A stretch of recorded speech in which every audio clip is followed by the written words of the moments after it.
Bem, uma boa tarde a todos. Boa tarde. Hoje, dia 8 de fevereiro de 2022, graças a Deus aqui, novamente reunidos. Da nossa página de abertura do dia de hoje, diz o seguinte para a gente: compreendendo e perdoando. Não maldigas o irmão que se fez instrumento para a tua dor.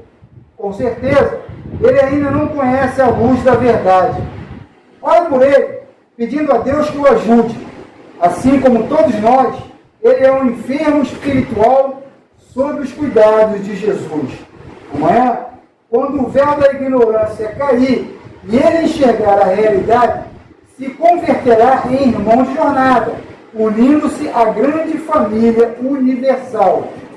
Vale-te do amor para enfrentar as provações de agora. Ama e encontrarás a paz, mesmo em meio às tribulações. Não desfaleças, segue confiante em Deus, amando e servindo, compreendendo e perdoando, para que a tua libertação não tarde e a felicidade, enfim, te coroe os esforços. Graças a Deus, chamado meu amigo, meu irmão Zé Roberto, para fazer a nossa prece de abertura. Graças a Deus. Obrigado, querido Edson, querido Miguel, mais essa oportunidade de estarmos nesse cantinho de amor. Nessa tarde, amigo, podemos pedir para todos aqueles irmãos que costumam aqui estar e não puderam vir, em especial envolvendo os animais, temos a sintonia deles neste momento, com esse sentido de amor, que eles possam ter o descanso de muita paz e tranquilidade.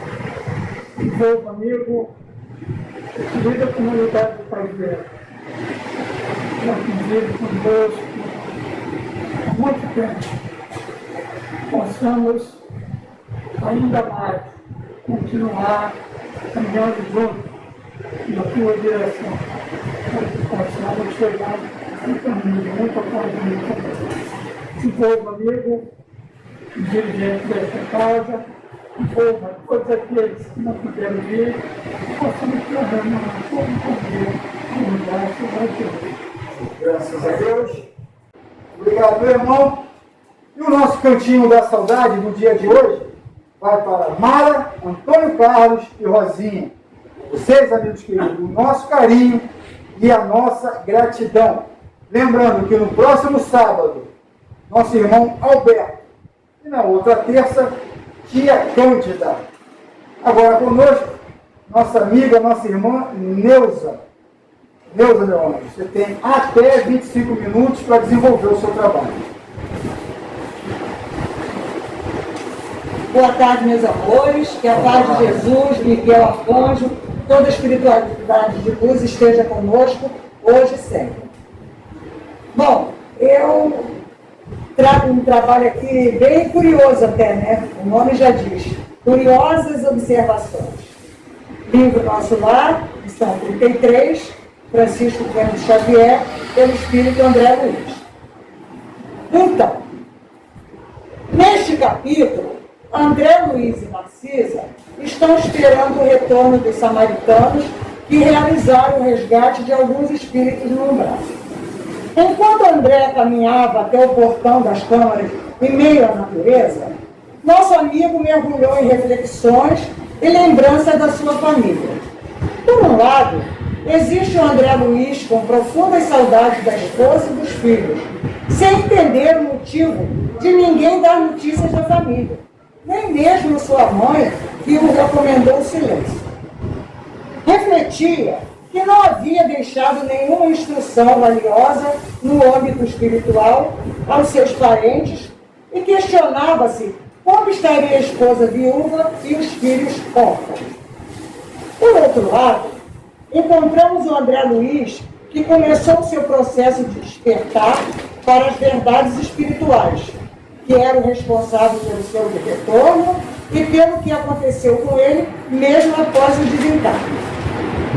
Que percebia a necessidade de esquecer os problemas carnais aproveitar as oportunidades de estudo e aprendizado que vinha recebendo em nosso lar. Esses conflitos fazem parte do amadurecimento do espírito. Nós, encarnados e igualmente a caminho da luz, caímos em estado de dúvida ou de questionamento quando passamos por provações. Queremos confiar em Deus e na sabedoria que rege as leis, mas às vezes o medo e a insegurança falam mais alto. É mesmo, né? Às vezes a gente questiona, por que comigo, por que isso e aquilo, e a gente tem que se aprofundar mais na coisa para poder entender, né? Mais para frente, mas naquele momento a dúvida e a incerteza é um caso sério. Duvidamos da bondade divina, a aflição toma conta, mas após a tempestade, mais calmos e fortalecidos, percebemos que não há motivo para desconfiar da compaixão do Criador, que está sempre atento, presente, sabendo a hora certa de agir e de como agir nas nossas vidas. É o desenvolvimento da fé raciocinada, que aos poucos vai ganhando espaço em nossos corações, mentes e consciências. Apesar de todo esse conflito interior, André volta a sua atenção para o trabalho e se aproxima da cancela, olhando para o que havia além dos campos de cultura. Mencionados em capítulos anteriores, acreditamos que talvez ele esteja se referindo aos campos alimentícios, né? Aquela coisa toda que quando ele começou, ele estava tomando conhecimento, né? Que existia lá do outro lado. Nos diz a André Luiz, voltando à lição: beleza silenciosa e céu sublime, suavidade e luar. Entusiasmado na contemplação do quadro, demorei-me alguns minutos entre a admiração e a prece. Nos conta que instantes depois, ao longe, visualizou 2 vultos enormes que o impressionou. Pareciam 2 homens de substância indefinível e semiluminosa. Dos pés e dos braços pendiam filamentos estranhos, e da cabeça, como que se escapava um longo fio de singulares proporções. Isso é ele falando, né? Tive a impressão de identificar 2 autênticos fantasmas. Não suportei. Muito assustado, voltei apressadamente. Inquieto, aterrorizado, expus a Narcisa o acontecido, notando para meu espanto que ela mal conseguia conter o riso. Ou seja, o espírito com medo, né? É bem complicado. Esta passagem é muito interessante. Em primeiro lugar, vemos um morto tendo medo de um vivo. Quem não é espírita acreditaria nessa história? Duvido. Em segundo lugar, o texto nos mostra que o espírito não fica preso ao corpo físico. No caso em tela, temos 2 irmãos que usam a hora do descanso para o trabalho. Narciso os identifica como irmãos de uma ordem superior, provavelmente de segunda ordem, de acordo com as questões 107 a 111 do Livro dos Espíritos. Na ilustração sobre vibrações, matérias e energia, a cor violeta é a cor com menor comprimento de onda e maior frequência vibratória. É a cor dos espíritos superiores. A cor azul fica próxima da violeta na escala das cores. Narciso identificou a superioridade moral dos espíritos ao ver a cor azul. A Narciso já estava lá no luz, né, no plano espiritual, então ela já sabia e dava aulas assim impressionantes. Os encarnados que conseguem atingir estas regiões são criaturas extraordinariamente espiritualizadas, apesar de, quando habitantes na Terra, serem pessoas humildes e obscuras, pessoas com pouca clareza de ideias. Às vezes a gente vê uma pessoa assim, semi-analfabeta, ignorante, entre aspas, outras coisas, né? Mas a pessoa tem é tão caridosa, a pessoa é tão humana, a pessoa tem uma visão da espiritualidade tão grande que a gente fica assim meio que boca aberta, pode ser analfabeta. São esses espíritos aqui que trabalham legal para a gente. Esse fio é o que conhecemos como cordão de prata, que liga o perispírito ao corpo físico. Após os esclarecimentos, ficaram os dois esperando a chegada dos samaritanos. Quando a caravana se aproxima, André escuta cães latindo e fica sem entender.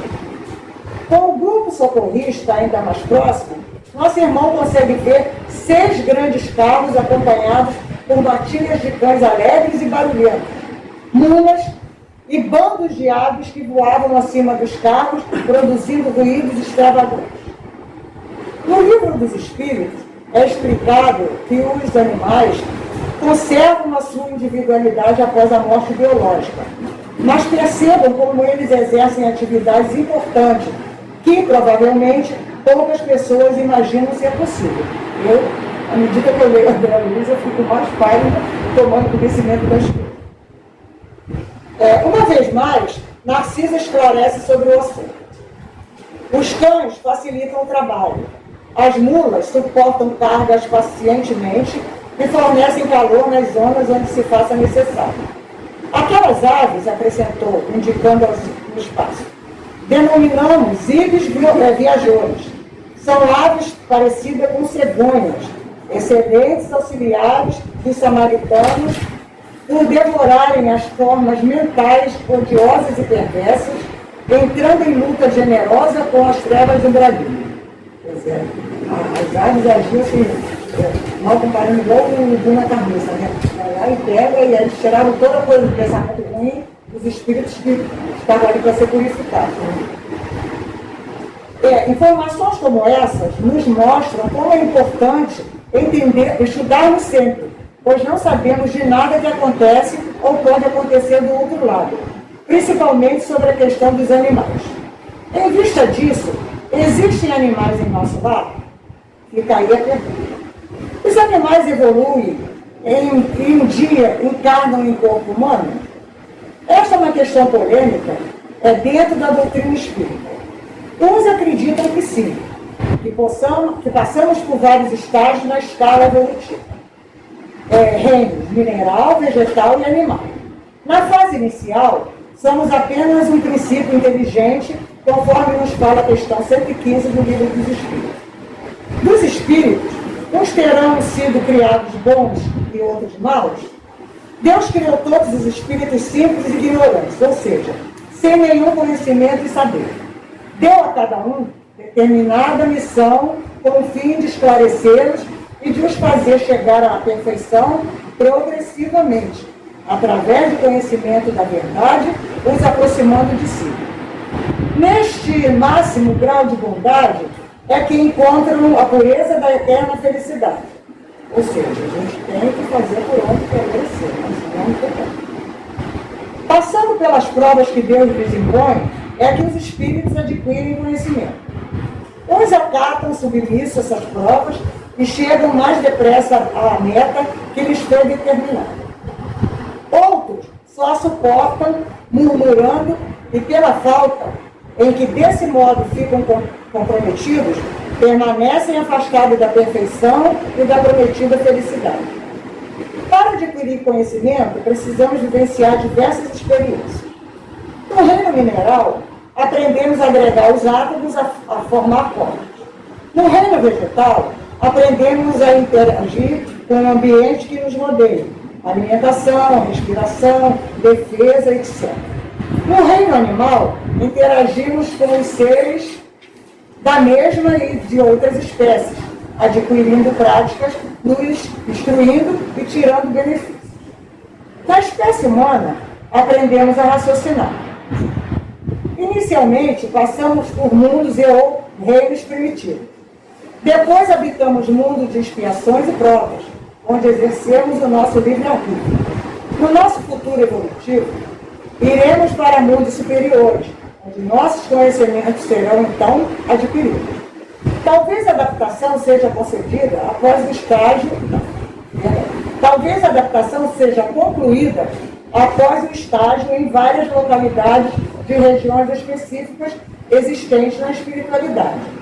Logo, nosso lar pode ser um desses lugares, onde seres de variadas espécies, após o desencarne, são levados para que a evolução se complete. Faz sentido, né?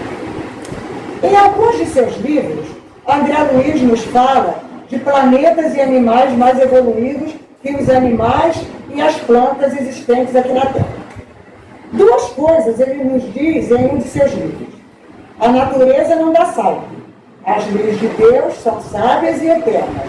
Não faz sentido a criação de seres que não evoluem para a progressão dos espíritos, através de inúmeras reencarnações. Isso é um dos trechos que tem um dos livros de André Luiz. Voltando ao capítulo do livro. A caravana vinha agora mais próxima. Narcisa firmou seu olhar com bondosa atenção, completando. No momento, o dever não comporta mais informações, finalizando assim o assunto. Poderás colher valiosas lições sobre os animais, não aqui, mas no Ministério do Esclarecimento, onde se localizam os parques de estudo e experimentos, orientando assim nosso irmão André Luiz. Você já falou, mas aí a gente tem que dar uma pausa porque o trabalho já chegou. A dedicada servidora, distribuindo ordens de serviço aqui e acolá, preparava-se para receber os novos doentes, espíritos sofredores, a quem prestaria o devido e costumeiro socorro, já que era essa a sua missão. E aí, eu, vendo algumas coisas, eu achei interessante, para encerrar o meu trabalho, um trecho do livro de Leon Denis, que faz sentido sobre o tema. O livro é O Problema do Ser, do Destino e da Dor. Então eu tirei um trechinho assim. Na planta, a inteligência fica adormecida. No animal, a inteligência sonha. Apenas no homem, a inteligência acorda, conhece-se, possui-se e torna-se consciente. Vocês concordam? Eu achei interessante e achei que tinha muito a ver com o que a gente está falando aqui. Então, esse foi o que eu fiz, foi o que eu pude trazer para esclarecer, e eu espero que tenha sido clara, que vocês tenham entendido. Na dúvida, vai lá no livro 33 para se aperfeiçoar mais, e que Deus, toda a espiritualidade de luz, Maria Santíssima, Jesus, nosso irmão e amigo, Miguel, nosso mentor espiritual, nos dê muita luz, nos abençoe, nos proteja, para que possamos continuar a nossa missão. Graças a Deus e muito obrigada pela paciência de vocês. Obrigado, Neuza. O interessante do Espiritismo é que não é uma ciência exata. Se você fizer outro trabalho desse semana que vem, já é outra você vai se aprofundar e vai ver um outro assunto que vai te direcionar para aquilo ali. Está dentro da coisa, mas tem outras coisas que dá para encaixar direitinho. Estudei na Humildade e Amor durante muito tempo. E cada ano que fazia um livro, às vezes repetia o mesmo livro, tinha situações que você não tinha pego lá naquele outro estudo do ano passado. Então, é por isso que o importante está repetindo o livro. Não, porque nós, uma vez, duas vezes, não é o suficiente para que a gente, de repente, o teu momento vai passar uma fase despercebida, que num outro momento, essa fase vai cair como uma luva em você. Cada estudo é um estudo. O próprio Evangelho, cada vez que você lê uma lição, você tem seu entendimento amplia. Uma coisa vai criando. Por isso, nós temos um culto, já li isso aí. Não, lê de novo. Quando você lê um livro, ou você vai ter ampliado o seu conhecimento, Eu acredito que seja até assim. Você, naquele primeiro momento você lê. Aí depois você pega de novo, você já vai descobrir coisas que naquela hora você não conseguiu mentalizar. E você já vai tirando uma série de coisas e aí você volta a ler e volta a ler o livro do André Luiz. Cada vez que você lê, já tem um trabalho que eu já fiz 2, 3 vezes para o que eu faço. Está diferente, quer dizer, o conteúdo é o mesmo, mas está diferente do que eu fiz em 2018. A gente costuma dizer que ler é uma coisa, entender Exatamente, é isso aí. E entender uma situação, ela leva tempo. Não é da noite para o dia. O filme também, né? Você viu o filme, ele fala assim, poxa, eu não vi essa cena. Você não prestou atenção. É verdade. Uma coisa O livro, quando a gente estuda, é assim, eu já repeti o livro, eu falei, ué, a gente não queria entender melhor, a gente apega mais, ou naquela hora a gente não estava prestando uma devida atenção. É isso. É isso aí. Vamos para o nosso passo coletivo.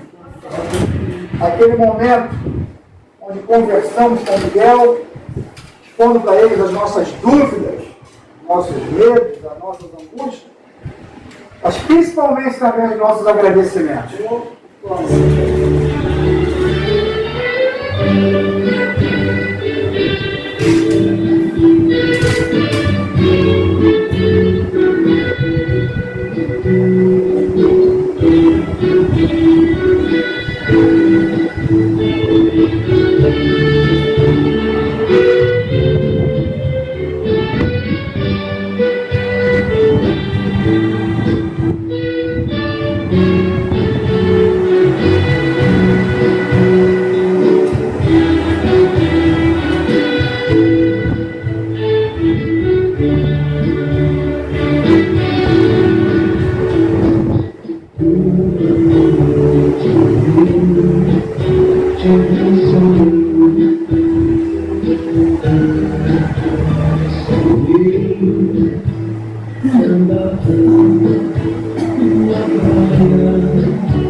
Faça nossa prece, por favor.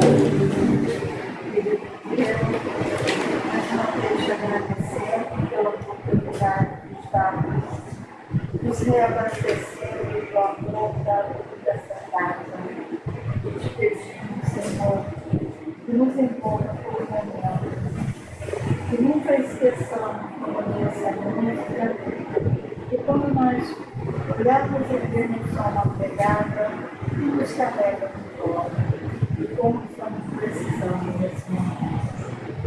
Nós temos a certeza que Jesus não nos desampara, que é o amparo que está sempre conosco.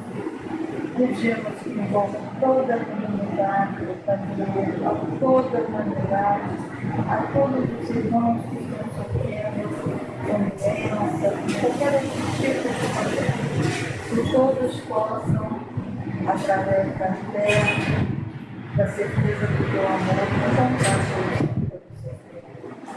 Que a tua paz conosco, hoje e sempre. Graças a Deus. Graças a Deus.